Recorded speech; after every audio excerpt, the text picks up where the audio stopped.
periferias existenciales del hombre de hoy. Esta es la conferencia que está a cargo de Santiago Kovadlov, para quien pedimos un fuerte aplauso.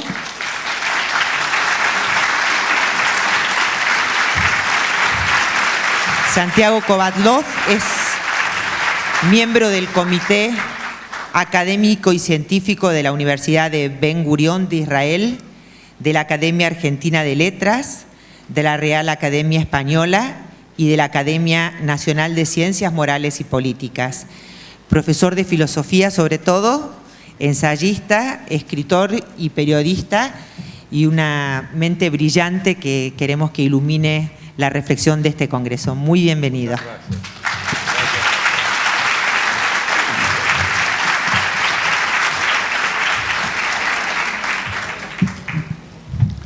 Buenos días, muchas gracias a quienes han organizado este encuentro y a quienes le han dado vida en términos de encuentro. Pensaba recién, mirándolos desde aquí, que sería muy propicio que cada uno de ustedes pudiera por un momento estar sentado en este sitio para advertir la presencia de todos ustedes.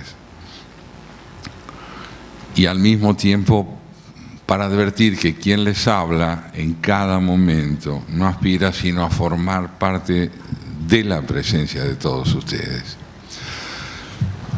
Oírlo recién a Jorge Casareto fue verdaderamente iluminador del escenario dentro del cual es posible que se desarrolle mi propia charla. ¿Por qué? Porque él nos ha evidenciado, como cristiano, cuál es el camino que puede recorrerse para constituirse como persona. La diferencia entre los credos enriquece la convivencia si partimos de la convicción de que es conveniente no tener toda la razón.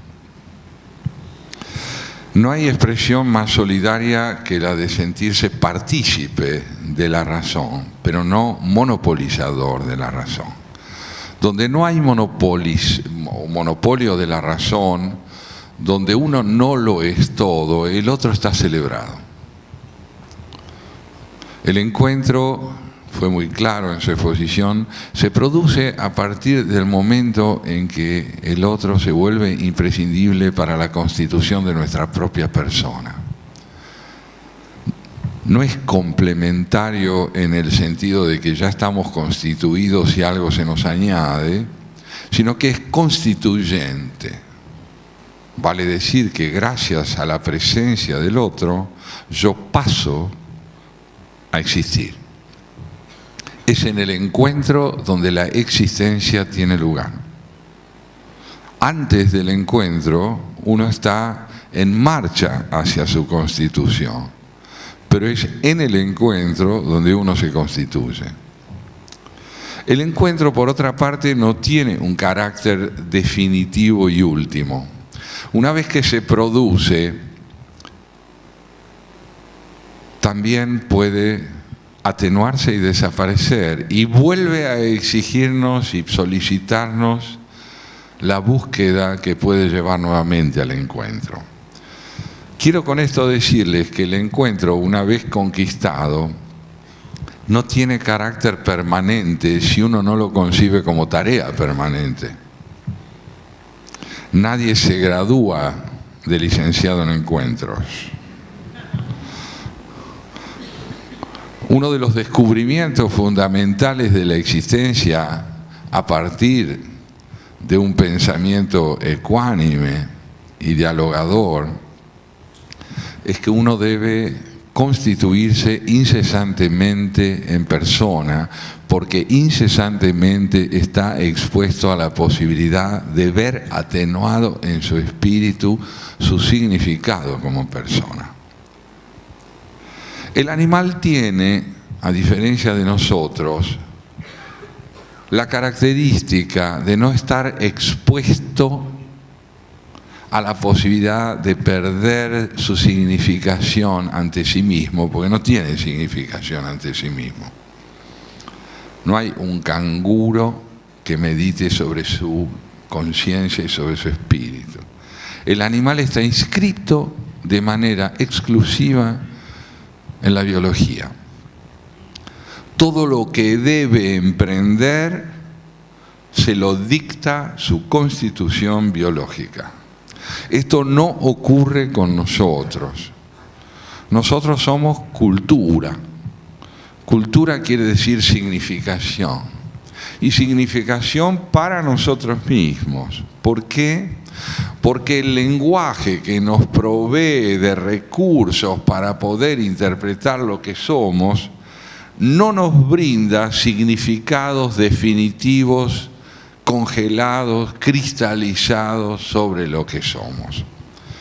Lo voy a ejemplificar, para que se entienda bien, con algo que me tocó vivir cierta vez en la universidad. Siendo yo alumno de filosofía medieval, pasillo de por medio, enseñaba Borges literatura inglesa. Y lo veía yo dictando sus clases. Cierta vez, y antes de que terminara la hora de clase, se paseaba por el corredor que daba al aula donde Borges enseñaba, un muchacho muy ansioso que consultaba incesantemente su reloj, esperando que terminara la hora de clase para poder saludarlo a Borges. Cuando Borges, finalizada la clase, apareció en el corredor, este muchacho se acercó a él, muy conmovido, y le dijo vacilante: «Usted es Jorge Luis Borges». Y Borges lo miró, digamos así, desde la penumbra en que vivía, y le dijo: «Bueno, momentáneamente». Yo estaba también en el corredor y escuché esa maravilla. Pensé primeramente que, aceptando la ternura infinita con que este muchacho lo celebraba, al unísono le decía: mire, las idealizaciones son peligrosas porque congelan la identidad en un significado inamovible. Son peligrosas porque congelan la identidad en un significado inamovible.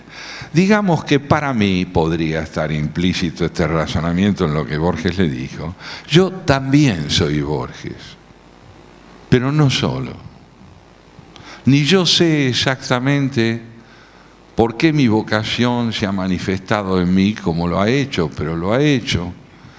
Ni puedo yo reconocer por qué la inspiración me busca y le ha dado a mi empleo de la lengua castellana la riqueza expresiva que al parecer tiene. Ni dejo de ser yo tampoco un hombre con ciertos problemas de hígado, algunas dificultades de torsión en el cuello. Y como todo esto es un conjunto, imperfección y perfeccionamiento se conjugan para que yo constituya ante mí mismo, alguien simultáneamente diáfano y enigmático. Al encontrarnos con otro fuera del campo de la idealización, allí donde el otro es convocado para poder superar justamente el encierro en nuestra propia suficiencia,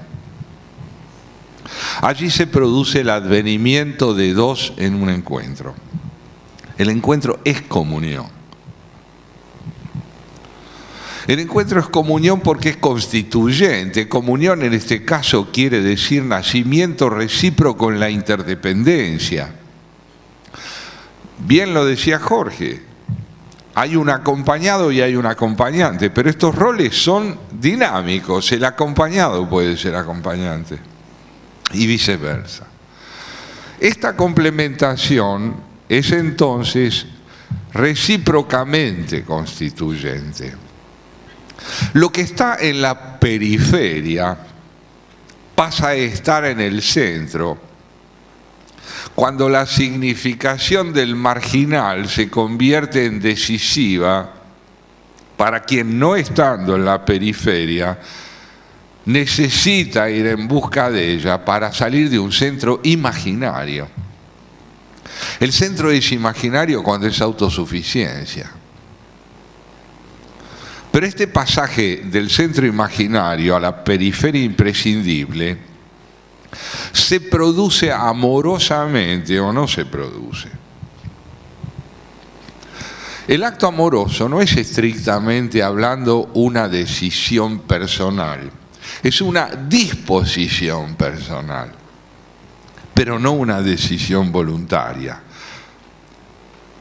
Nadie tiene la decisión de enamorarse. El amor es una experiencia que viene como iluminación a nuestro encuentro para revelarnos de nosotros algo inesperado, deseado pero inesperado. Nuestra significación en el acto amoroso, sea este de la índole que fuera, cambia. Porque lo que significamos para el otro no lo significamos para nosotros mismos. El otro nos adjudica amorosamente un alcance que nosotros solo conocemos bajo la forma de la retribución, pero no de la homologación con lo que se nos dice. En términos sencillos, si alguien me dice, vos sos encantador, yo no le puedo decir efectivamente. Esto se llama narcisismo. Entonces, ¿qué es lo que uno dice ante el acto de reconocimiento que se nos hace? Gracias, y gracias es retribución. En todo vínculo amoroso, el misterio de la propia identidad irrumpe bajo la forma profundamente emotivo de la caricia.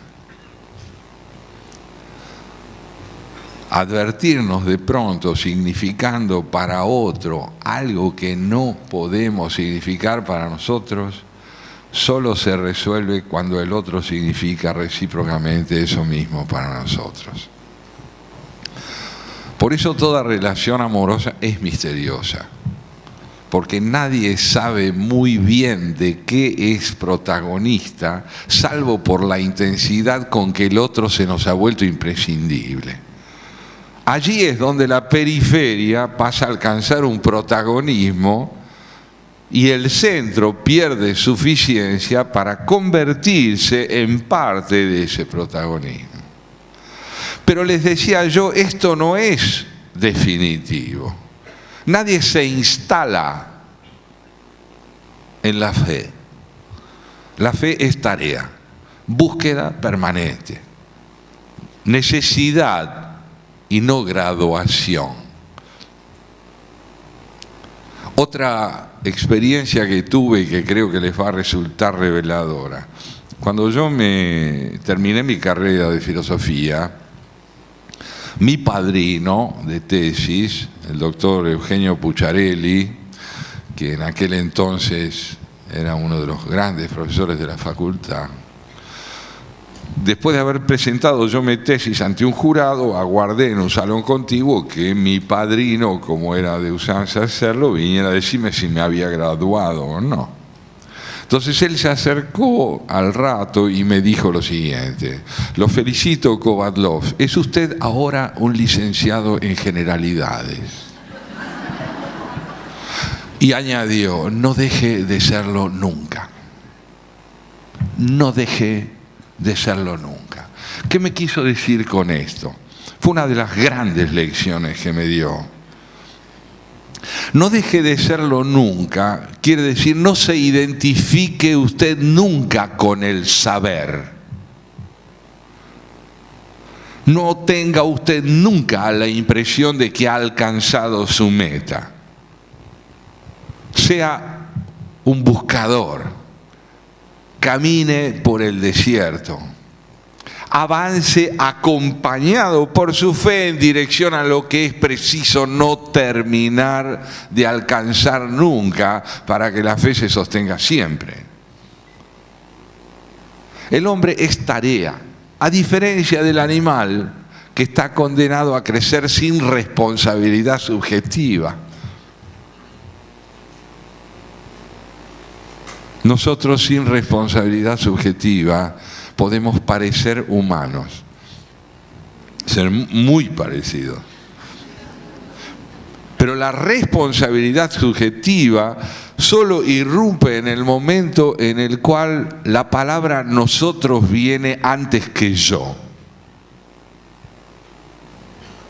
Yo, tú, dice Martin Buber, uno de los grandes pensadores contemporáneos. Yo es con tú. Vivimos en un tiempo en el cual la suficiencia del yo es altísima, pero no es más alta que en otros tiempos. Uno de los errores más usuales en los que suelen caer los protagonistas de cada época es creer que le ha tocado la peor de las épocas. Claro, puesto que el narcisismo siempre insiste, ya que no nos ha tocado la mejor, nos ha tocado la peor. Siempre lo sobresaliente. No nos ha tocado la peor.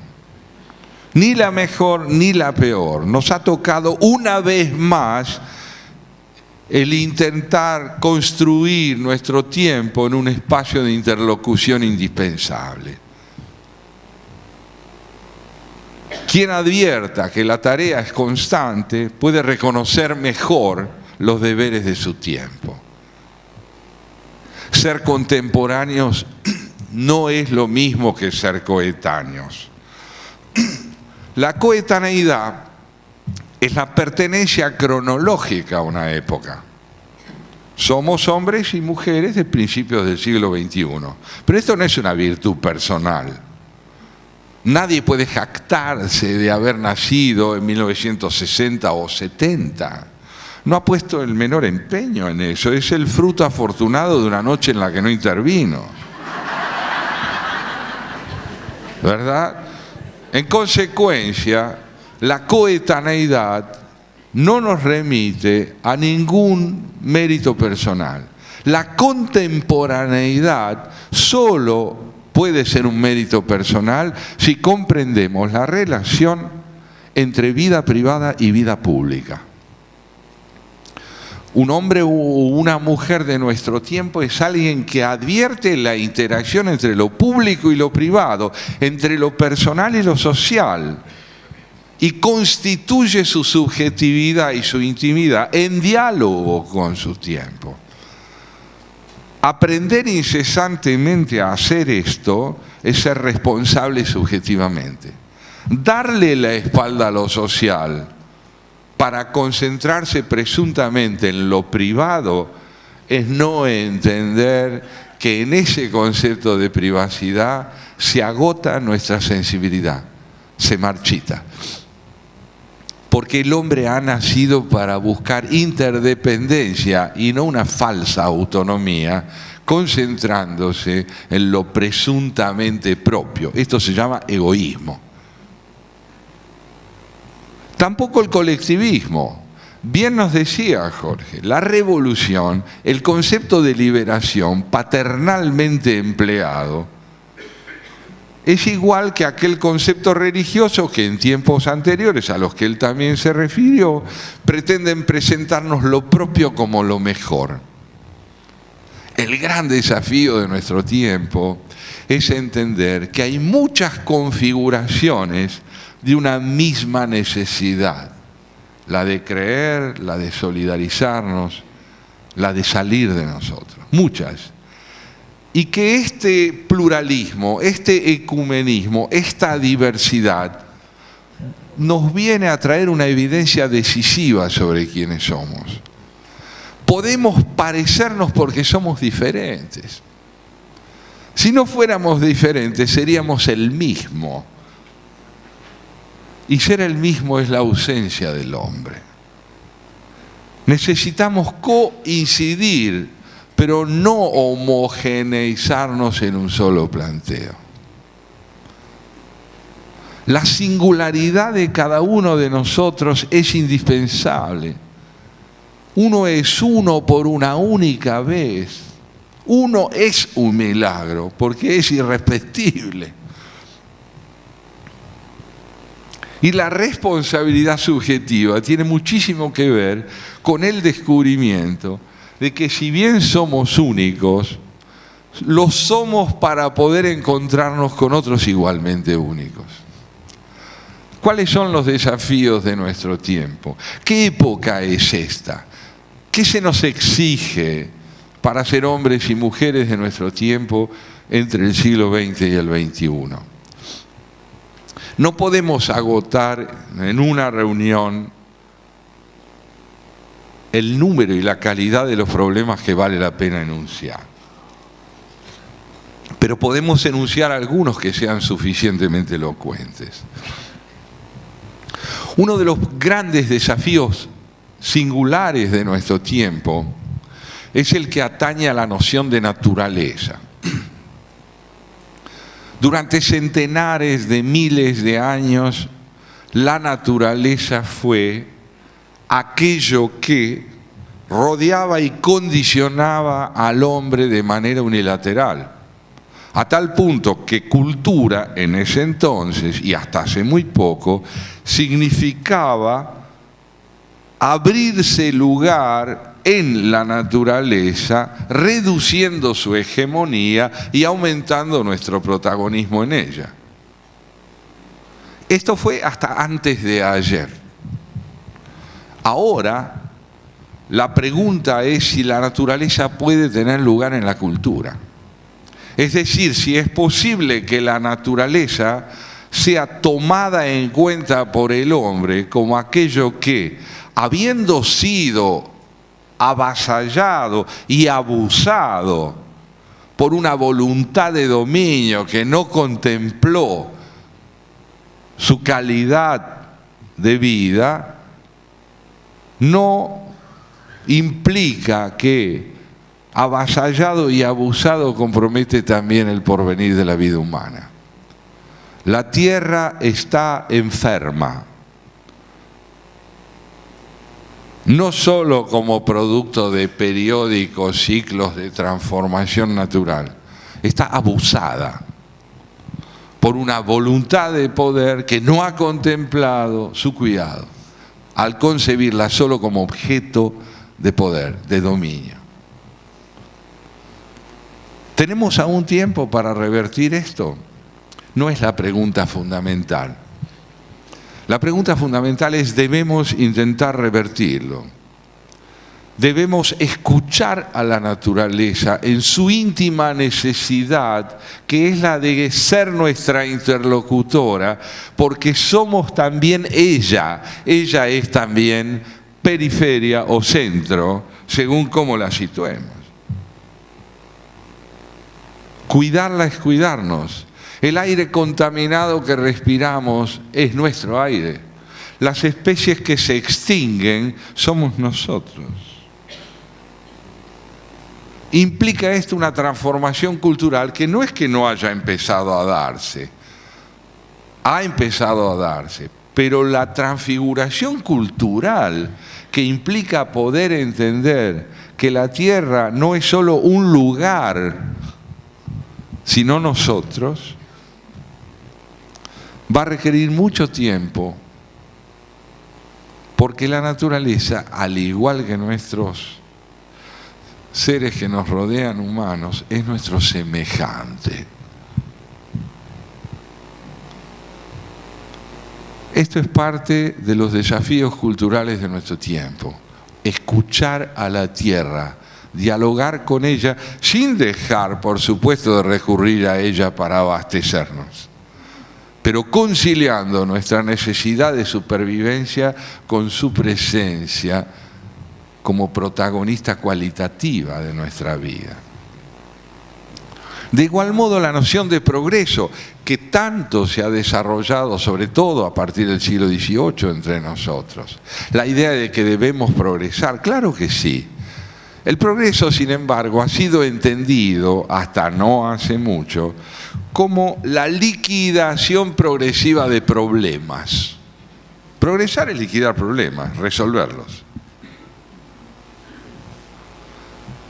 Pero la idea de que todo lo problemático desaparece con las soluciones ignora que una buena solución nos coloca ante nuevos problemas. El auténtico progreso es descubrir simultáneamente una solución y un problema inédito. Una persona no es interesante porque no tiene problemas. Una persona que presume no tener problemas es una especie de difunto anticipado. La calidad de los problemas es lo que importa.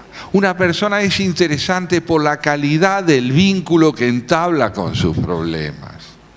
Entonces, es natural que los problemas de la adolescencia tengan un protagonismo intenso durante cierto periodo de la vida, pero después ya no son problemas, ya son graves crisis de identidad psicológica. A los 38 años uno no puede tener acné juvenil.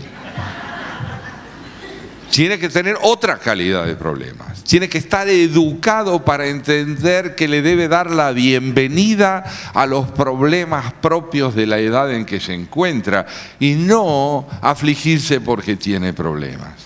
La calidad problemática define la madurez de un sujeto y de una época. El progreso actual se ha visto beneficiado por el desarrollo de las ciencias físico-matemáticas, porque son ellas las que han colaborado enormemente para que entendamos que toda solución, muchos de ustedes lo sabrán si están cerca de las ciencias exactas, en matemática, cuando se llega a una solución, al final se pone una X. La X significa provisionalmente esto es así. Provisionalmente, esto es una solución. Y démosle la bienvenida a lo que es útil en términos de solución provisional, porque junto con la solución sobreviene la irrupción de un problema que no habíamos advertido. La madurez va de la mano con el descubrimiento de una nueva calidad problemática.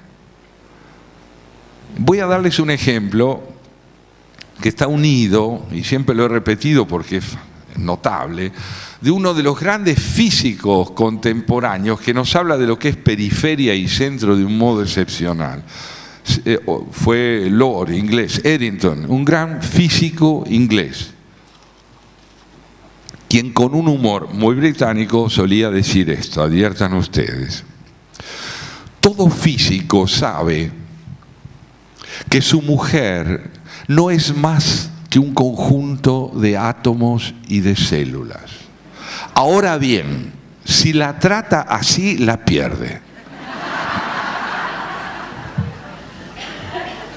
Si la trata así, la pierde. Eso significa, aquello que entre las paredes de un laboratorio es decisivo y preeminente, como es la conclusión de que mi señora es un conjunto de átomos y de células, fuera del laboratorio no me sirve. No me sirve porque la complejidad de lo real gana en ese nuevo escenario que excede las paredes del laboratorio una condición multívoca, sinfónica, diversa y plural que tengo que contemplar para saber dónde estoy. Si yo practico un reduccionismo extremo y ciego, es natural que termine creyendo que lo real se reduce a lo que sé y no tenga ya disposición a aprender lo que ignoro, abroquelándome en mi saber. La salida del egoísmo de la que antes hablábamos, la salida de la autosuficiencia, tiene que ver con el carácter necesario del saber que puedo tener como especialista, como científico, como profesor en el campo que fuere, pero también con la conciencia, que esto lo planteaba magníficamente Santo Tomás de Aquino, de que cuanto más sé, ignoro mejor. ¿Sí? Nuestro tiempo, al escotomizarse en la suficiencia del saber especializado, ha generado un feudalismo del saber. Cada cual está en lo suyo y el conjunto es un enigma en cuanto a su destino en términos de solidaridad. No podemos vivir sin ciencia, no podemos vivir sin tecnología, pero no podemos ser exclusivamente ni científicos, ni tecnólogos, ni filósofos, ni. Debemos entender que la convocatoria primordial de nuestro espíritu es a esa dimensión sinfónica de la que antes les hablaba. Y el impulso hacia esa vocación sinfónica lo da la emoción amorosa. Amar al prójimo como a uno mismo no quiere decir hacer una especie de distribucionismo populista, digamos, lo voy a querer al otro como a mí. Yo me adoro, le doy un poco de mi amor al otro. Amar al prójimo como a uno mismo es advertir que uno no se pertenece. Amar significa querer. Querer quiere decir no tener. Te quiero quiere decir no te tengo. Te busco. Te necesito, te deseo, anhelo mi cercanía con vos, pero no te he consumado como objeto de dominio. Todo ser amado es imposible. No se puede tener a nadie que se ame, se puede convivir con él, se puede compartir con él, pero no hay posesión. La posesión descalifica la presencia de los dos, del poseído y del poseedor. Debe haber, otra vez lo que decía Jorge, acompañamiento. El acompañamiento es un término musical. En música, el acompañamiento significa la posibilidad de intervenir desde distintos instrumentos en una misma melodía, acompañado en el violín por... La melodía es común, pero tiene que haber singularidad instrumental, porque si no, no hay orquesta. Nadie puede terminar de aprender esto que es imprescindible seguir aprendiendo. Por eso me parece a mí que es muy importante advertir que la esperanza no se nutre de la certeza de llegar a donde se quiere, sino de salir de donde se está. De salir de donde se está. ¿Y dónde se está? Y se está en la ausencia cuando se está en la autosuficiencia. Otro concepto decisivo, como ven ustedes, es el de conocimiento. ¿Por qué? Estamos en una crisis muy especial del conocimiento, porque tenemos facultados, pero no tenemos universitarios. Facultados en general somos todos los que hemos salido de una facultad. Universitarios son los que tienen conciencia de la necesidad del saber del otro. Es decir, que de mis colegas de profesión no basta. Una buena mesa en la presentación de un libro de poemas, y lo digo con convicción porque lo he practicado, es una mesa en la cual está el poeta que presenta el libro, un ingeniero, un sacerdote y un historiador. ¿Qué tienen que ver, diríamos nosotros desde nuestro espíritu sindical? Cada uno está en su gremio. No. Un historiador, un ingeniero, un teólogo, un sacerdote tienen mucho que decir sobre el papel de la inspiración, del trabajo, del rigor expresivo y de la tradición en la cual uno está inscrito. Y es preciso escuchar ese coro de voces complementarias para entender que la presentación puede ser presentificación. Nadie se puede dar por egresado. Nadie se puede dar por maduro. Ningún hombre puede considerar que es plenamente humano, ni ninguna mujer. El rasgo distintivo de nuestra especie es querer ser mejores, no serlo. No serlo. Mientras querramos ser mejores, estamos constituyendo madurez, solidaridad, interdependencia y pasión para que la periferia deje de serlo y el centro no sea suficiente. Muchas gracias.